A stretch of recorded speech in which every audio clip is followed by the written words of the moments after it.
So, hi to the people that are checking out my channel for the first time, because there is a lot more of you.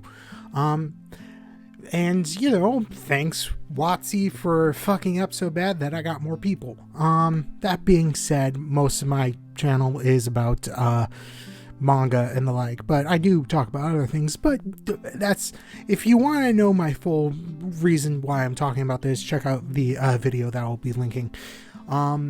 Yeah, there's a lot more of you. There's my most popular video suddenly became me complaining about fucking D&D, so there is that. Anyways, hi. January ended. January has been kind of fucking crazy. So let's talk about what I read in the month of January instead of everything else. Because I just need something else other than what the fuck happened to one of my hobbies. So, yes. This is the manga log for January 2023. And all in all, I am pleasantly surprised about the amount of manga that I read, as well as the comic that I read. I'll get into that in a bit. And I started off the month relatively high, on the high note.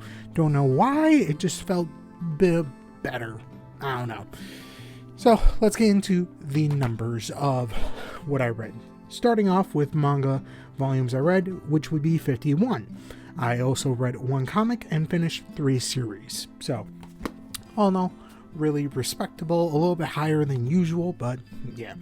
I will also say the 3 series that I finished, one of them is the comic, so I will not show that during the finish section. I will show that in its own section. So let's get into what I read this month. And what I mean by read this month, I mean specifically the comics that I read this month, which is only one.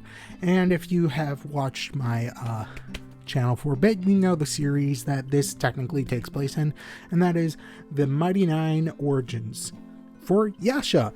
I don't know how to pronounce her last name, but Nyodrinin? I think. So, yeah. This is one of the origin stories of the Mighty Nine, which is campaign 2 characters from Critical Role. So, if you want to know in better detail what happened to the Mighty Nine before they became the Mighty Nine, then check them out. I will say that if you want to read these before, starting campaign 2, if you are interested in that, you can do that. Some stuff gets spoiled because, over time in these stories, they, in the live stream, they do talk about their backstories and but if you don't really care that much about that and you just want to read a pretty good comic, it's pretty good. So, yeah, if you like Critical Role, you'll probably already have this. If you're interested in Critical Role and you don't want to, watch the thousands of hours of entertainment, check this out. So, yeah. That's about it. It's a good comic. Now on to the other 2 series that I finished, because this was one of the ones that I finished. So on to the manga that I finished. So on to the other 2 series that I finished, which again, like I said, one of them was the Yasha comic. But on to the manga that I finished, and there's only 2. One of them being a one-shot anthology type of deal, and then the other one being an actual series. And this one, I have talked about it a bit here and there, and it finally finished, and that is Levis Est, I think is how you pronounce his name. So, this one has been pretty good. It ended with 10 volumes. I will say that there is technically 3 other volumes that got combined into one omnibus, just called Levis. It's a hardcover. I'll show you.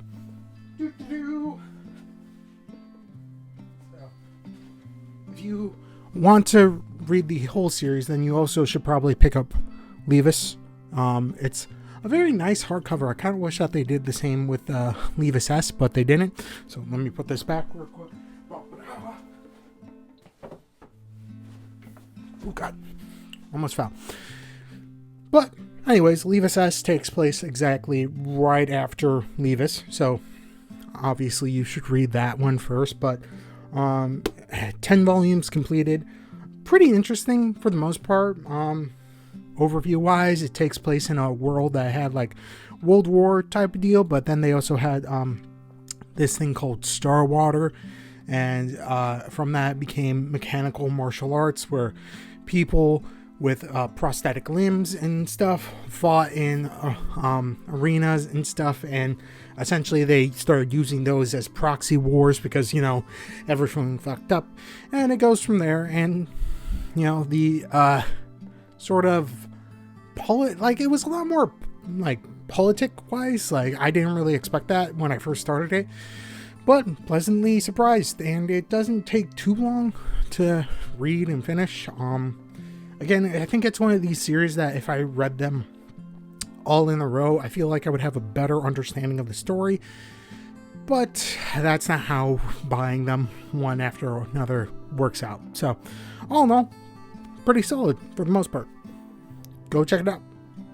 Each volume is $12.99, except for the hardcover, which I think is like $20 maybe.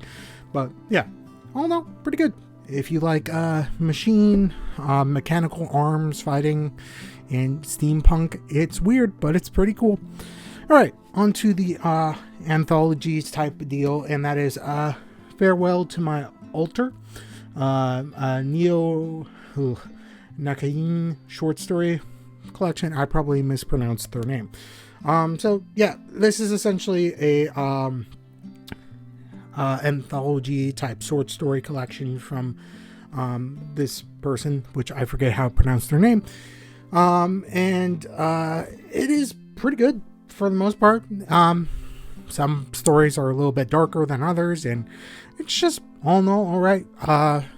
The mangaka for this, I originally found them out through another anthology collection, which was, I forget what it's called. Enclair.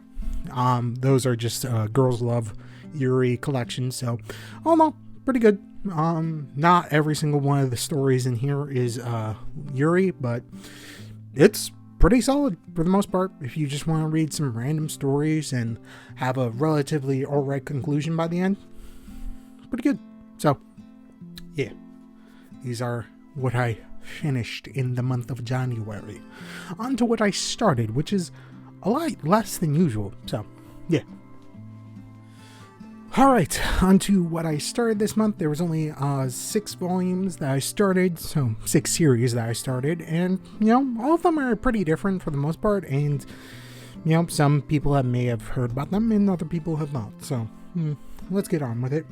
First up, I had started reading Shadow House. This one is pretty interesting for the most part. So, essentially, the story setting-wise is that there is a family that is just known as the Shadow family.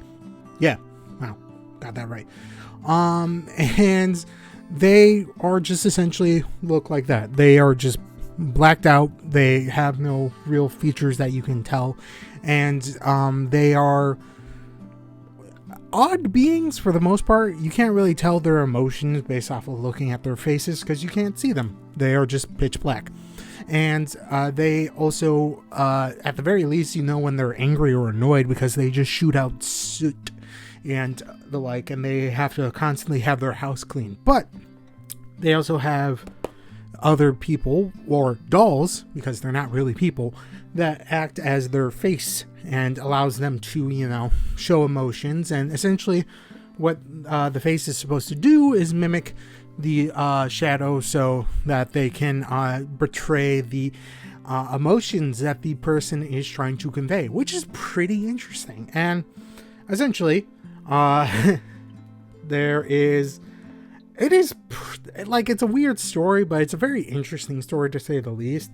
Like, I have no idea why this family just doesn't have faces, or just are like, looking at them is like looking into the void, essentially. It's really crazy and weird.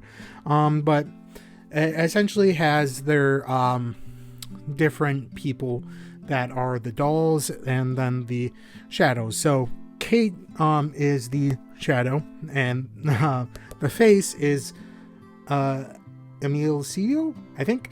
And it's pretty interesting. Their relationship is kind of adorable at points, and it's a weird story, but a pretty fun, interesting story. So yeah, and the art is pretty solid as well.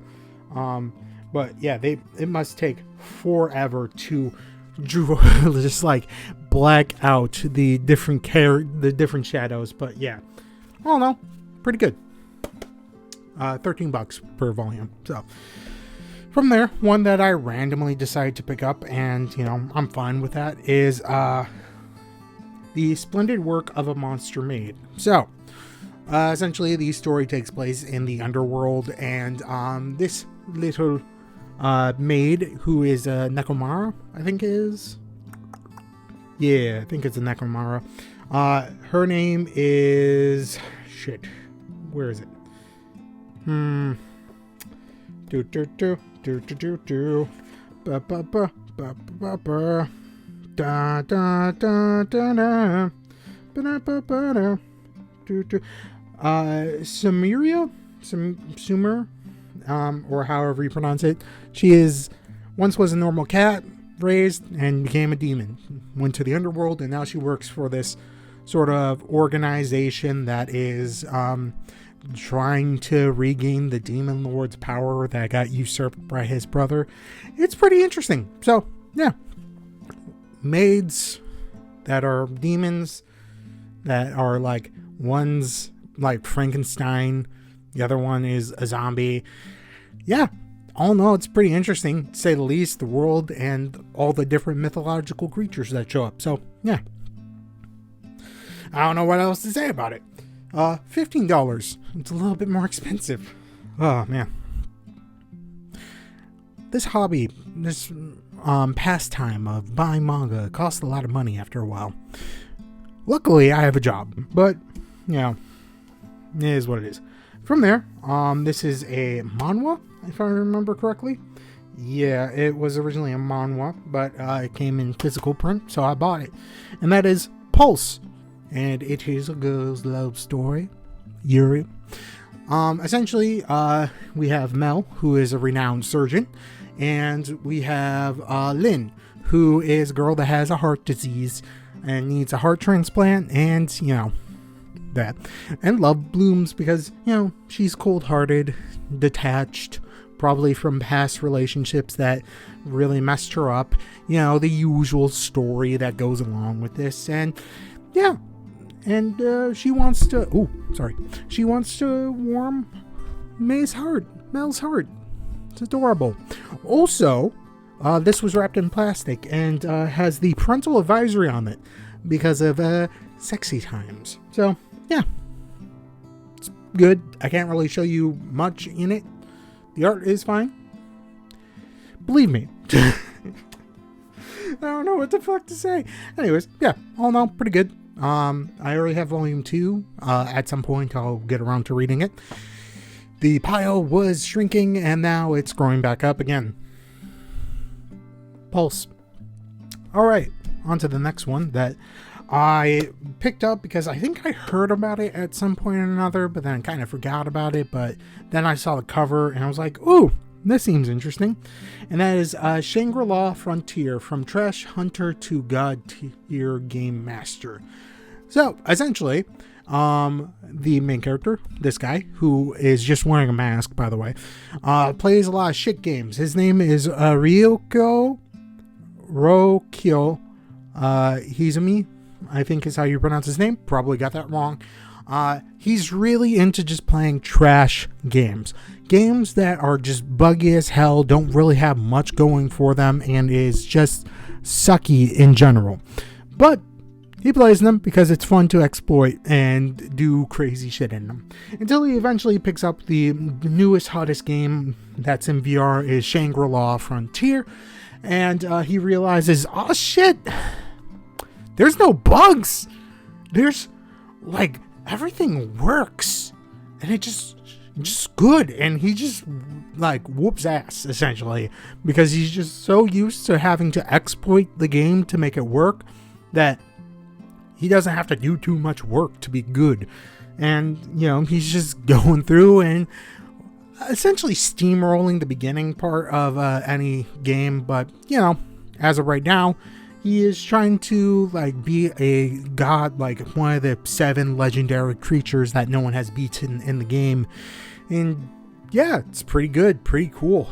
And yeah, it's very solid. I will say also the artwork is pretty solid as well.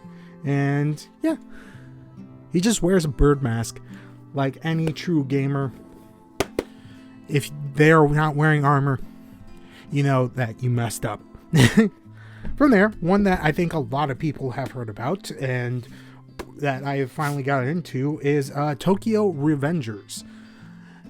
This, okay, as a concept, it's pretty good.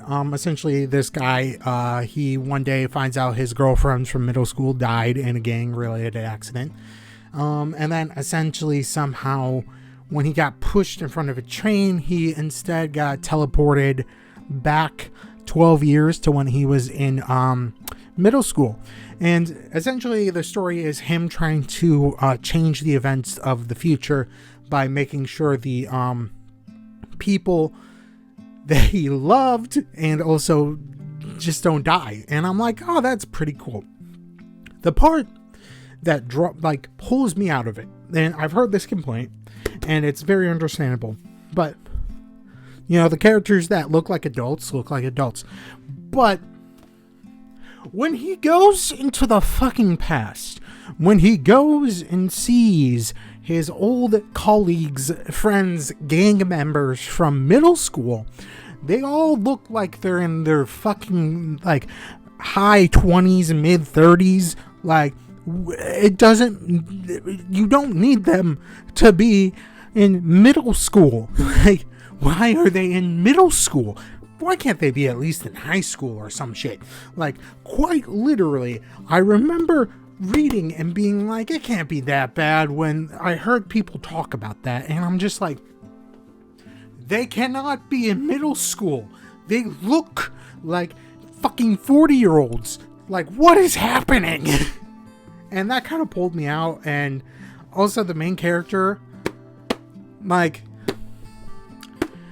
he kind of sucks a bit. I think he might get better, but at the point that we are right now, he sucks.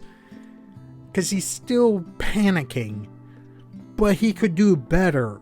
Like, quite literally, he's not using any knowledge, like, he's not using too much knowledge that he does have now to, like, really change a lot in the past. Like, he could definitely affect a lot, and yet he's not.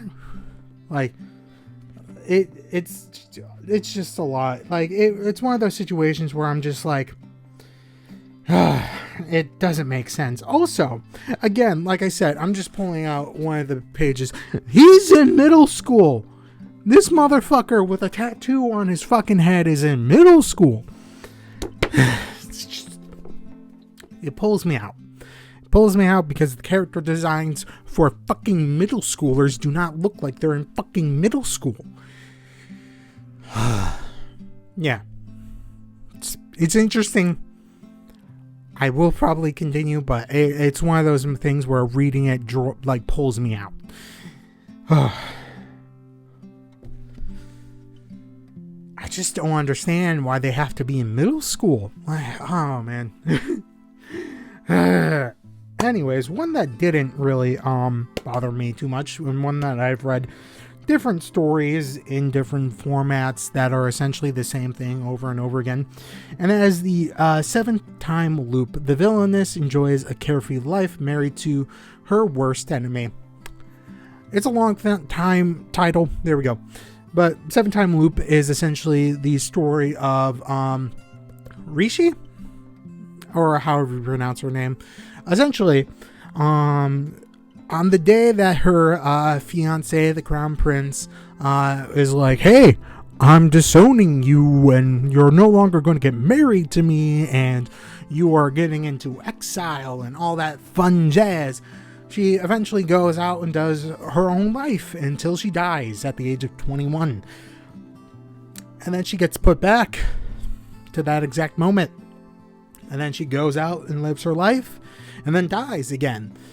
And then back and does this 7 times. Essentially, every single time that she just wants to try to live out the best in her life, she dies and then goes out and does tries to do other things. In her 6th life, she is killed by this guy who she was posing as a male knight, and he kills her when his kingdom fucking invades. And, you know, she comes back and is just like, fuck it. I don't, like, the prince is talking and she's just like, yeah, you're exiling me, la-di-da, whatever. Have fun with your mistress. By the way, I don't blame you, mistress. You just need the money for your family. And everyone's just like, what the fuck is happening? Like, what? And she's just like, fuck it. And then runs into the prince, and essentially one thing leads to another, and they get married. And it's pretty good and interesting. All in all, I'm interested to see where this goes. I've read a very similar story to this like 100 times. Am I bored with it? No. Should I be? Maybe. Will I be? Never. So, yeah. All in all, pretty solid. Interesting story. If you've read it once, you probably will read it again. By that, I mean the other stories that are similar to this. So, yeah. Alright. That is what I started reading this month. Let me get this into a pile. Now. Yep, there we go. I did it. So, yeah, all in all, pretty solid. Tokyo Revengers gave me the worst headache just because of the fucking... why are they adult? Why do they look like 50-year-olds? But yeah, the one that I was pleasantly surprised about was Shangri-La Frontier. So, yeah, oops. I keep on hitting the mic. Let's finish this before I do that again. Bye! Alright, that's the end of this video. Hopefully you enjoyed. Hopefully the people that decide to stick with me after the whole D&D debacle continue to watch these videos. I talk about other things like manga and video games and anime and TV shows and all the like, and music, whatever the fuck I want to talk about. So, yeah, hopefully you enjoyed. Hopefully you had a lovely January, because I know I didn't. Tell me what you read in the comments down below. I'm interested in that. If you want to suggest anything that I would like to talk, that you think I should talk about, put down in the comments down below.